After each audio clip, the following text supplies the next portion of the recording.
नमस्कार विद्यार्थी मित्रांनो, माझे नाव आहे भक्ती सागर। मी तुम्हाला या पुस्तकाविषयी थोडीशी माहिती सांगणार आहे।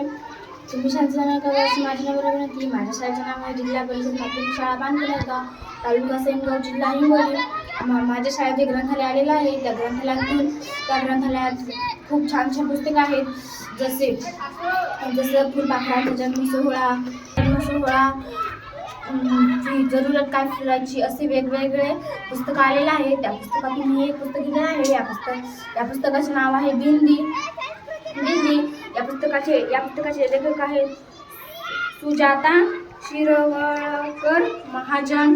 हे पुस्तक मला खूप आवडले आहे। या पुस्तकाची किंमत आहे 60 रुपये। या पुस्तकात छान गोष्टी आहेत। मी तुम्हाला त्या छान गोष्टीची एक गोष्ट सांगणार आहे। एका गावात बिंदी नावाची एक मुलगी राहत होती। तिचा वाढदिवस होता, त्यामुळे तिच्या आई वडिलांनी तिच्यासाठी बिंदी गिफ्ट घेऊन आले। पण तिच्या आई वडिलांनी तिला एक बिंदी गिफ्ट दिली, पण तिला ते गिफ्ट खूप आवडलं होते।